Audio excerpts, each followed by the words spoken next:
host, Keith Andrew, along here with Rosalyn Williams. And I just want to say thank you for being a guest on my talk show. Thank you for having me, Keith Andrew. And my name is Rosalyn Coleman Williams, because my acting name is Rosalyn Coleman, and then I got married, and then I changed it to Rosalyn Coleman Williams as a director. So I have to throw the Coleman in there just in case people don't know me as Williams. All right. Now, like I said, it's a normal conversation. You can curse if you want to. You can say whatever you want to do. Oh, I hope I don't curse this morning. I'm in a good mood. Well, it's too early. I'm not really a morning person. Yeah. But we'll see how it goes, and it's just for fun. Okay, great. And now the whole point of Uncensored is my way of showing people that even with a learning disability, I can still overcome controversy and reach my goals in life. At the same time, turning myself into a perfect example for people out there deaf, blind, or in a wheelchair. You should never label yourself or have people label you. And you should prove to them you can still mount to something no matter what. Yes, sir. I think your life is your best testimony. Living it the best way you can. Now, with that being said, you can say anything you want, curse if you want to, ask me anything, and let's get started. Okay. Now, starting off, what can you tell me about yourself? Well, I think I started as an actor, and now I consider myself an educator, a director, and a creator, and still an actor. So my current dream goal is to reach more people through my online acting class, and then to direct my first feature film. All right, what can you tell us about that? Well, my class is called Acting in the Digital Age, which I developed teaching at NYU. I still teach at NYU. And then I really wanted to have a broader reach and reach actors who had not quite yet embraced the digital age. Sort of my generation. People were probably like over 35 because they didn't grow up in Facebook. It seems distasteful to them. They probably have an agent. They've been working, and yet they haven't really stepped out into creating their own content or putting themselves out there because it seems like something that other people do. So those are my peeps, and I'm trying to get them to embrace becoming a creator and using all the digital tools, just like you are, Keith Andrew. Oh, that's pretty cool. Now, we can talk about that more in a little bit. Now, when you were in high school, were you in... two questions. Okay. When you were in high school, were you athletic? Did you do sports? And when you were in college, were you a party animal or a study nerd? Okay, so in college, I'm a nerd. So I was never a party animal, although my parents threw me an awesome after-prom party. But my date, which was an arranged date, came with another girl. Womp womp. So that's the kind of nerd I was. And so in high school, I love school. I love to study. That's why I'm still an educator. I love classes and homework and sitting in the front. So no, I was not in any way.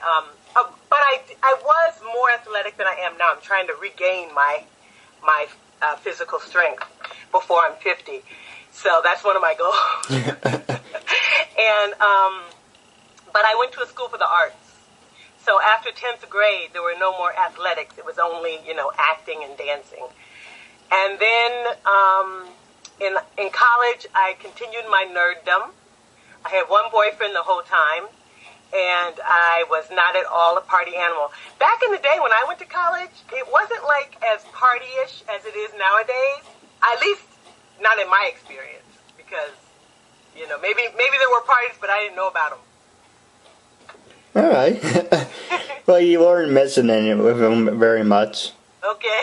Just a bunch of drunks. Yeah. See, there wasn't a lot of drinking back in my day, thankfully.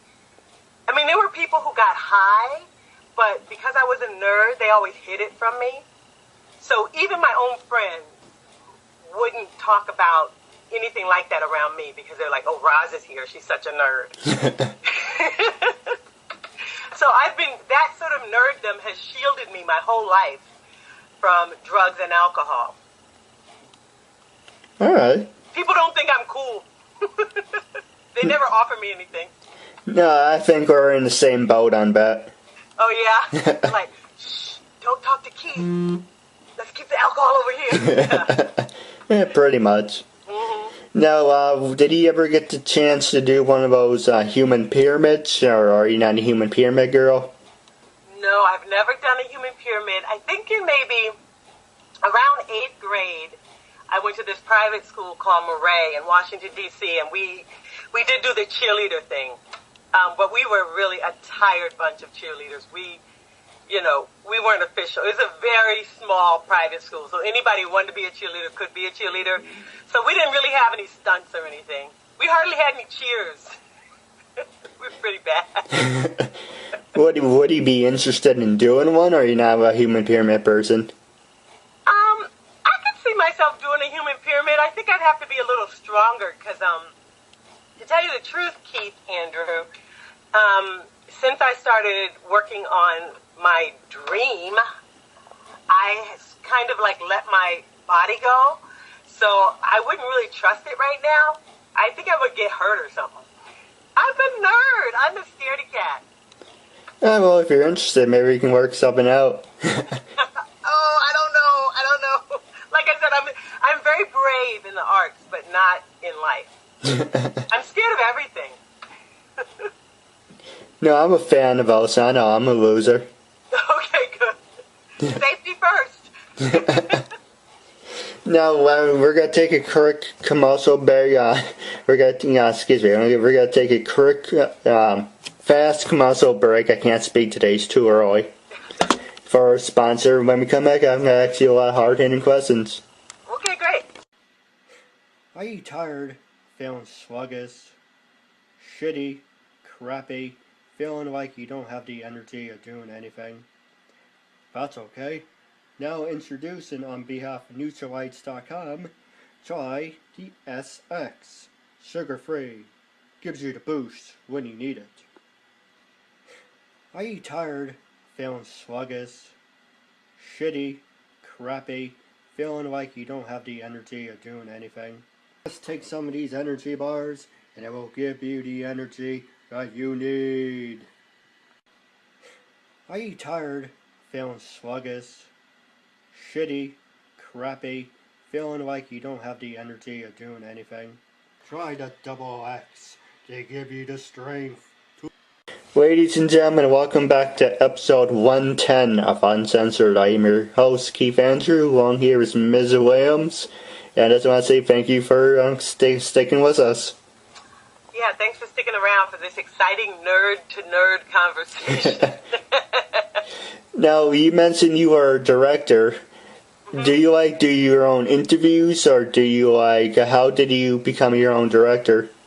Well, my husband and I started a production company, I guess right after we got married in 2001. Excuse me.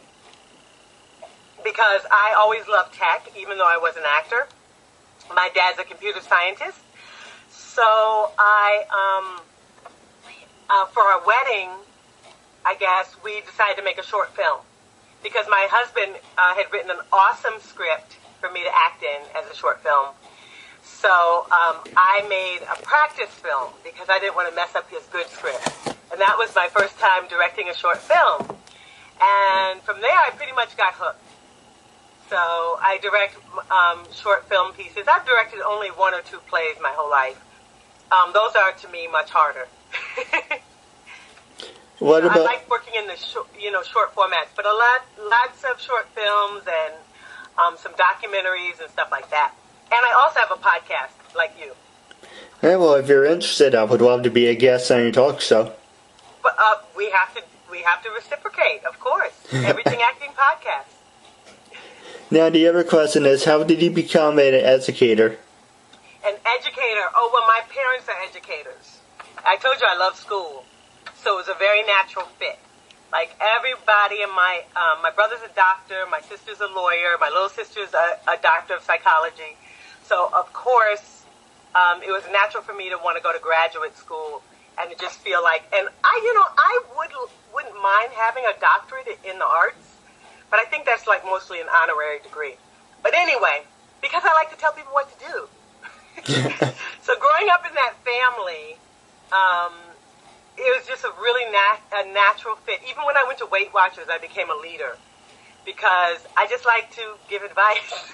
So, of course, I became an educator. Now, what steps did you have to take to become an educator? Oh, the steps I had to take. So, first thing is graduate school. I went to Yale Drama School for graduate school, so I had my MFA. And then when I was on Broadway, I started working with this lady called Margie Haber, and I started teaching for her studio in Los Angeles. I started teaching the New York classes in on-camera acting because I had a lot of success from going to Broadway to on-camera acting once I met Margie.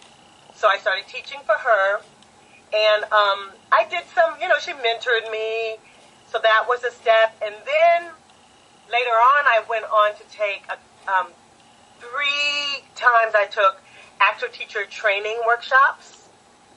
But I will tell you that the best education that I got in leadership or teaching was actually my work at Weight Watchers.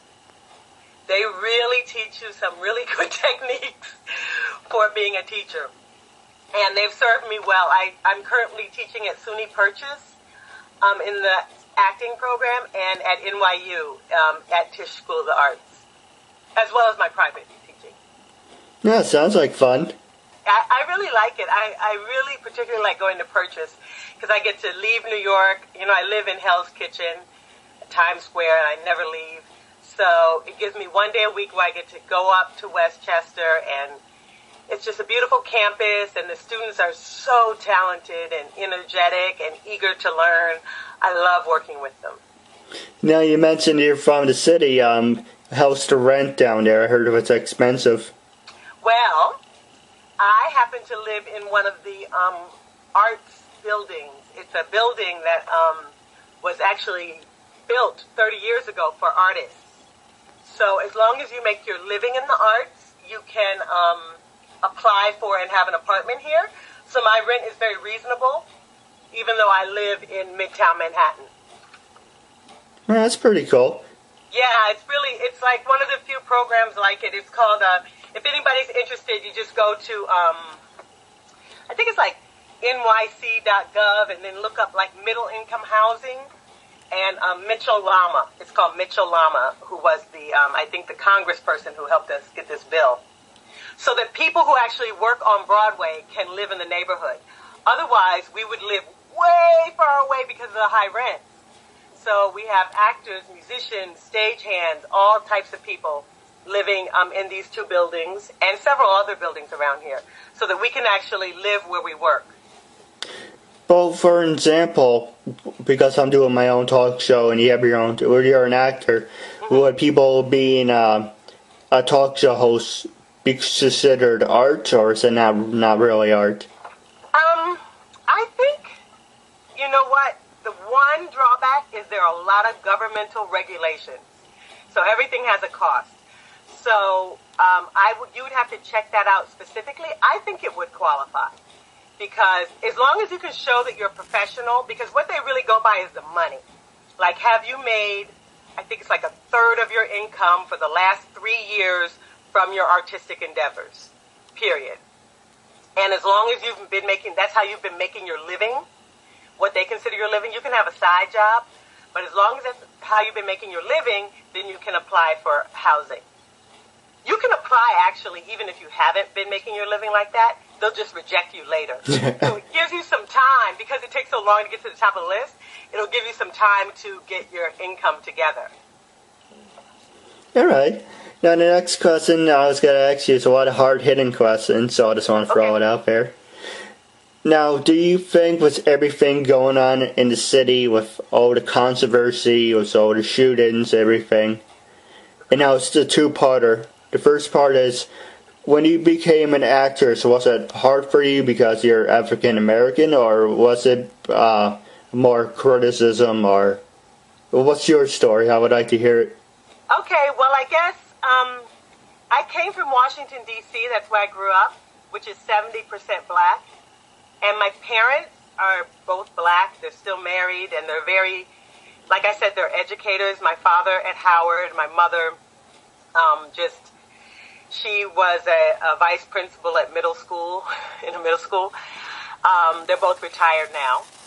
And they gave me a very strong black point of view education.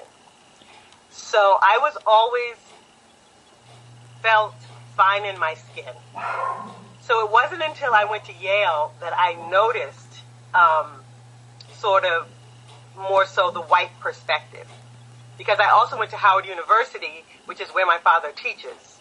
So I had a black sheltered upbringing, right? I grew up in a place that was 70% black, and I went to a university that was 100% black. And my parents really gave me a lot of education.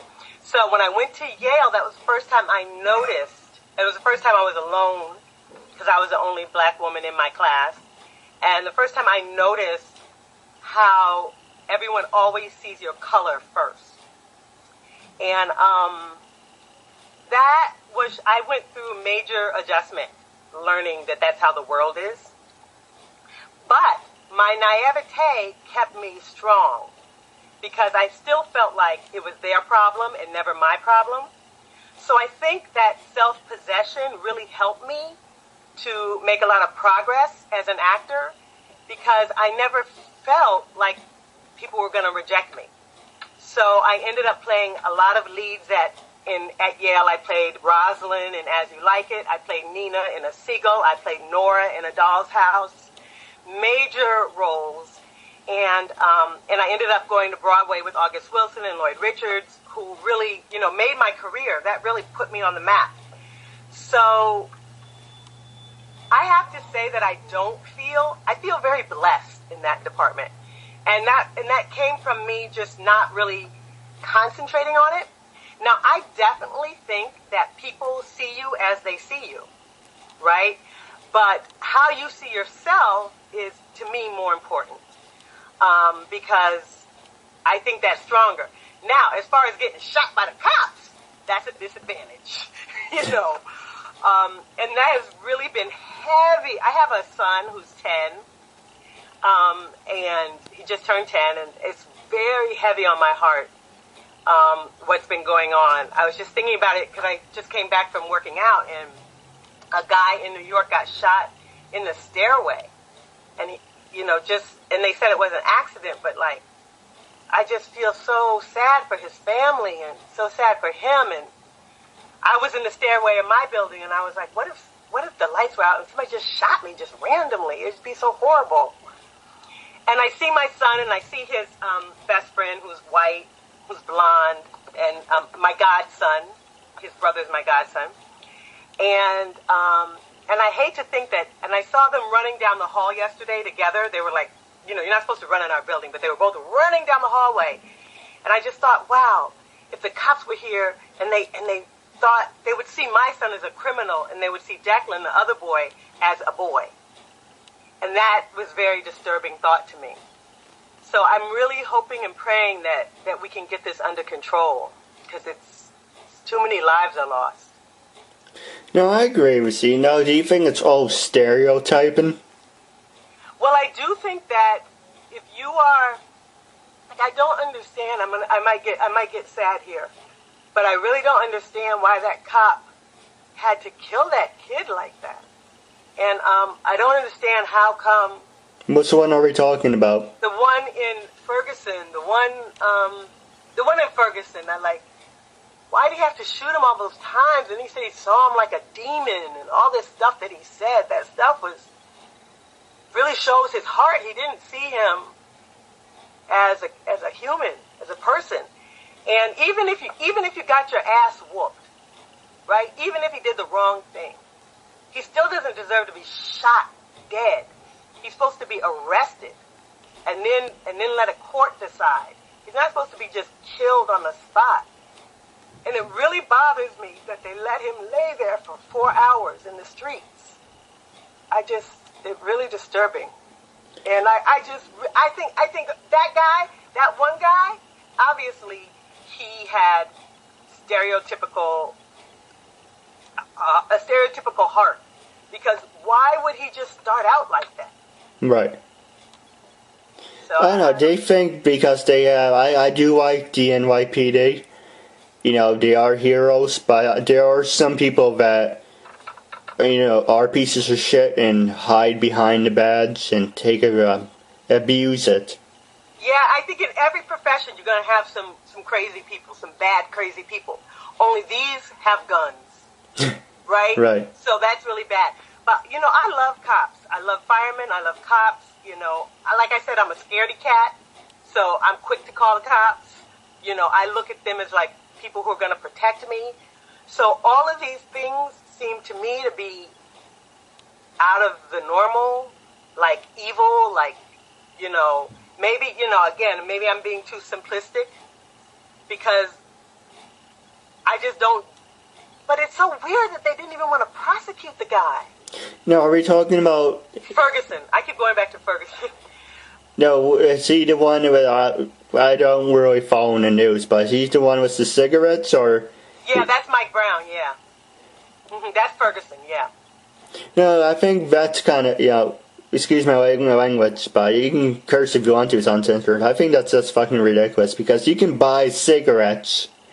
So what's the big fucking deal? He just saying, hey, you want cigarettes or whatever. If I wanted to sell cigarettes and I don't smoke, you can just go into a store and buy it. It's just cigarettes.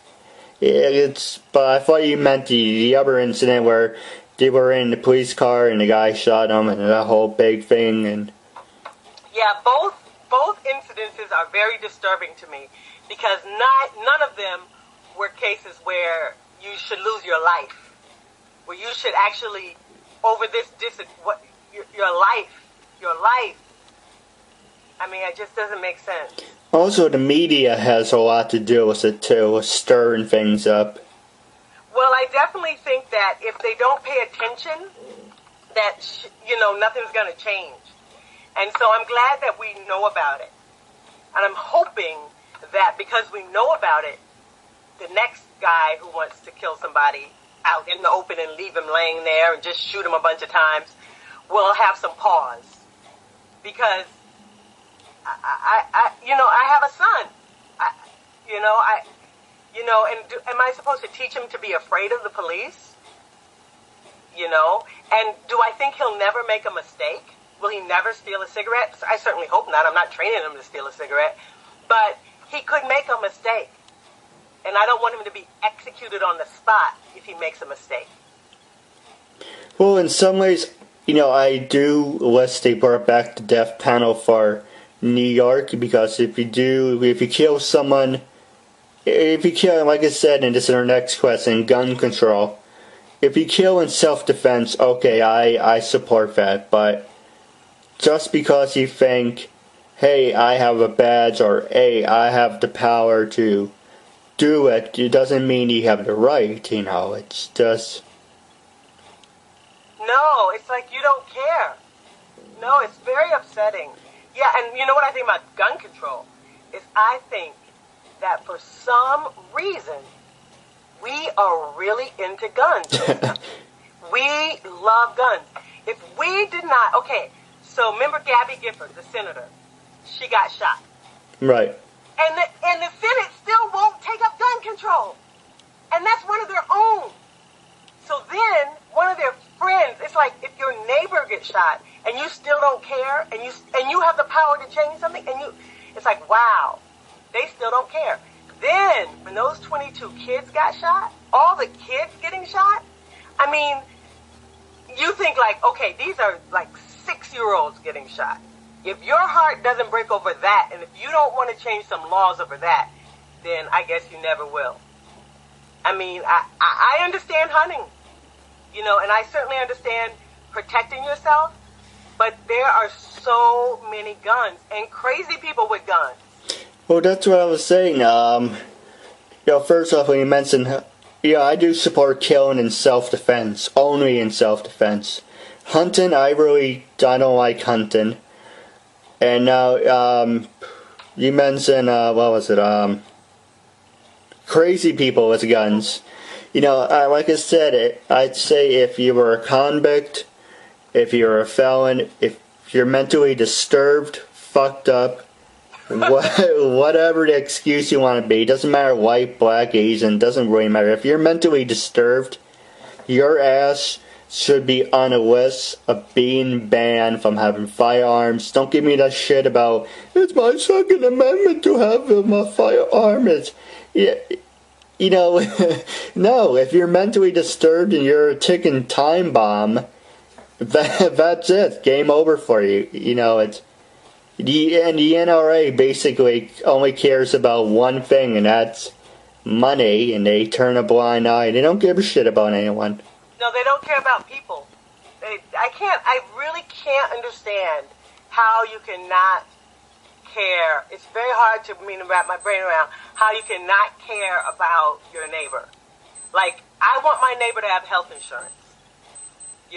Like I want myself to have health insurance. I wouldn't want my neighbor to, have to go to the emergency room or wait until they're sick enough to go to the emergency room for their basic health care.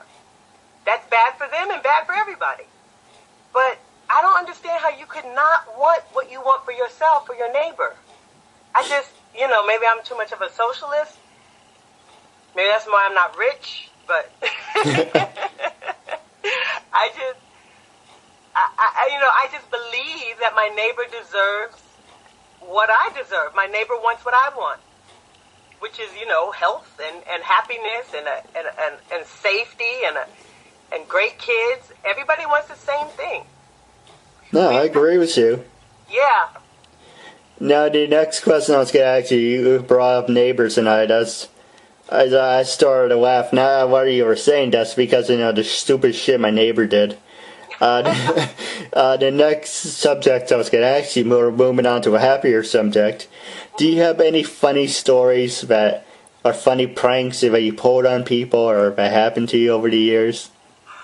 Oh my God, I am so not a prankster. Okay, this is what popped into my head. Back in my salad days when I was on Broadway, there were a couple of girls in the show. There was someone who played a 10-year-old and someone who played a younger girl. And they told me that one of the men in the cast had smelled my underwear. And that's just nasty.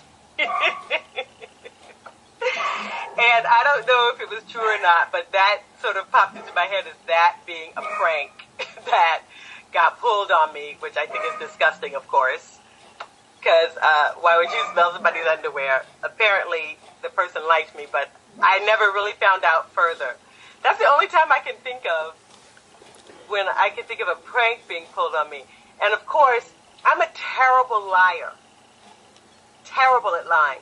So when it comes to me pulling a prank on someone else, it's pretty hard. I guess I got my son a little bit by telling him, he wasn't going to get what he wanted for his birthday, which was a phone. So I told him he was going to get an iPhone 12 because he would have to be 12 years old, and of course he's 10. So I thought that was funny. I'm terrible. I'm not interesting. Well, we can get to the generation gap in a little bit, but the stupid things my neighbor did. Okay, let's hear them. Well, we can't hear them now because the window's closed and we just got the snowstorm. Oh, but over the summer, it's like every single freaking day, it's like, shut up! First she yells about her dog, Lucky. So it could be 7 in the morning. 7 in the morning. Hello. It could be 7 in the morning. 7 in the morning, and you hear Lucky, Lucky, where are you, Lucky, Lucky? It's like, shut up. Yeah. What else? Her house is here, and there's a house here and here right next to it, and one day, she got on this whole big rant, and some people don't deserve freaking kids. She said, "Oh, you little bastard, I'm gonna break your fucking arm, I'm gonna do this, I'm gonna do that. Come over here, you little bitch," on. And the next thing you know, a police car shows up. And that was one incident. Wow, she's crazy. She's off the chain. Her husband's no better. Over the summer, his son threw his car keys over the fence, and all you heard was, "You little idiot! Those are my freaking car keys." Oh my gosh! How old is the son? 5. Oh wow! They got a long way to go with them. But it's basically like every single day. It's them yelling lucky. It's them yelling at each other, and it's like, some people don't deserve freaking kids. I know, that's tough. That's a tough way for them to grow up. I tell you though, I would be embarrassed. I'm sure if you put a camera in my house and you saw me getting my son ready for school, I would definitely be embarrassed. Because sometimes it's like, put your shoes on, put your shoes on. And it's like, I pray my neighbors can't hear me. Sometimes it is so frustrating. But I'm working on it. I'm a work in progress. Well, but stuff like that, it's funny, but you appreciate it later on. Oh, yeah. I mean, I think when I lived in Brooklyn, you haven't had neighbors till you lived in Brooklyn. They play their music, it was like some kind of Caribbean music, on Sunday from, I don't know, whatever time. Whenever their party starts, they play it like so loud that your house is vibrating. It is so annoying. It is just horrible.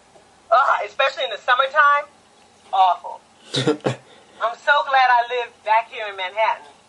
It's so much more civilized. People don't do stuff like that. I mean, just totally inconsiderate for your neighbors. They don't care.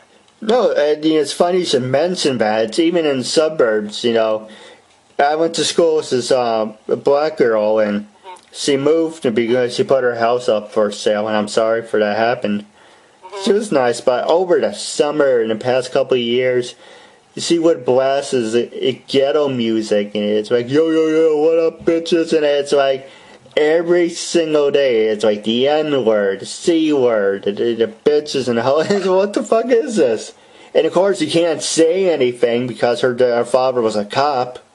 So it's unbelievable. And he was okay with it, so it's kind of like, what the hell? I know, there's no home training. That's terrible. Terrible. Now, some people don't have, like when we go back to the bad, some people don't just have respect. Yeah. It's like they don't value other people the same as they value themselves. Yeah, our last subject I was going to ask you is, you mentioned technology. And, do you think this generation, it's all about me, and money? And you mentioned you were going to give your son like a phone. I don't know if you were serious or not, but you're buying your son, supposedly you're buying your son a phone. But do you think you should wait till he's older so you can appreciate him more? Or do you think just generations like, I want an iPhone, I want an iPad, I want this, I want that? And okay, let me just tell you something, Keith Andrew. A few years ago, he asked for Christmas a smart board. You know what a smart board is? Well, a projector. Yeah, in the classroom, you know how they have that big, that's what he wanted for Christmas. And that was when he was like about 7. So, yes, they are very tuned into technology. And by the way, we did buy him the phone. But we didn't get him the 6 that he wanted. We got him the 5C. But I will say that the reason we got him the phone was because he wants more independence. So I want to be able to call him and track him. He's 10. So really it was for me because I'm a nervous parent. Right. And if he's at the playground, I want to make sure he's at the playground. And I want to be able to call him and tell him to come home. It's really tough because of, it's not even like you can raise kids the way that you would want to. Because they're in a world full of, dangerous predators and stuff. Right. I'll give you a perfect example. You okay? Yeah, thanks. Sorry about that. That's fine. It's a perfect example when you were a kid and when I was a kid. I'm only 26, but growing up, I grew up pretty much like I didn't care if I had friends or not. But I grew up, I took a shower, I had lunch, I spent time with my family, played with my toys and video games, and that was it. I didn't give a shit about, occasionally, I used a computer, but I didn't know what the internet was. I didn't care. But, today you have Facebook and you have all this other stuff, and I think that's where all the problems begin, because it's kind of like, and when you were a kid, you were taught of family values and everything. That comes first. I think this whole generation only cares about me, me, me, me, and it's like, that's where all the problems start. I definitely have some students like that, and it has been this has been probably my toughest year as an educator, has been teaching students that really feel like they're your equal. And I don't believe that. Not in this situation. You know what I mean? I could see if we were on the street, we were just like humans, or we're jogging or something, whatever. But in a classroom situation, I don't care what you think. Of course, I want you to think for yourself. I want you to learn. But there is so much talking back, right, challenging, and disrespect that I actually, that's one of the reasons I started teaching privately, because I prefer to teach people who want to be taught as opposed to people who have to take my class as a requirement to graduation. Because those are two different things. And they're very, very entitled and obnoxious. And just thinking about going there gives me a freaking headache. Because they challenge everything. They're so freaking negative. And they think they know it all. And I don't know how much longer I can put up with those kind of students. That's not my thing. I want to be with people who want to learn, who want to grow, who are interested in what I have to offer. Of course, I'm just adding to their pile of knowledge. I'm not trying to discredit anything they've ever learned in their whole entire lives, but they take everything like a challenge or a diss or I don't know what. I just can't stand them. But so yeah, that's my opinion on that generation and their connection to what they think is important and what they think they know is very low right now. I've had a very tough semester. So I'm not sure how I'm going to proceed because I know that I have goals in my life, and being an educator is a huge part of my goals, but not at the cost of losing respect for myself by being around young people who constantly disrespect me. I've never been in a classroom where I had to tell people to be quiet. Right. I'm talking college students. I'm not talking, elementary school kids. Well, I'll give you a perfect example with two subjects. Two examples. I remember there was a kid before me who used to walk around with a briefcase and a laptop. And I tried doing that. Unfortunately, I had a shitty laptop, or a guy conned it to me. And basically, it's like, why do you want a laptop? You need, here's a textbook. Now everything, it's like, you need a laptop, you need a computer and everything. But the other subject I was going to say to you was, and it doesn't matter if you're white or black, it doesn't matter. My grandmother used to beat the shit out of my father. And not because she was abusive. She was a strong lady. And but basically it was about I'm trying to find out discipline, about giving respect. Now it's like you can't even when your kid deserves it, you can't even give them an ass kicking. It's like, I'm going to so services. Go ahead. I hope you can call and use the phone with broken fingers. Yeah, I'm telling you, the whole thing about, and I think that's why I yell at my kid, because they don't fear you because you don't hit them. So, like, in my day, if my parents told me to do something, I would do it because I was afraid of them. But in, like, nowadays, kids, like, my son, my 10-year-old, he already told me, he's like, you're violating my rights. I was like, look, this is not a democracy. Our family is not a democracy. It's a dictatorship. Us over you. He really thinks, like, I mean, yes, you have human rights, of course, but not inside the family. We are raising you. It's crazy. We are teaching you how to be a productive citizen. He thinks, like, he can choose his own middle school and stuff like that. I'm like, you can't choose your school. No, sometimes it does a good backhand. It sounds... I know. See, it would be a non-discussion in my childhood. I would never even try it. I'd be like, Mom, what school am I going to? I would never come with, hey, Mom, I want to go to school with my friends. That was not an option. I remember the time my mom said something back to her mother. My dad said something back to his mother. And next thing you know, he was picking himself off the floor. That's how it was. See, I learned to be quiet. You had to tell me a bunch of times.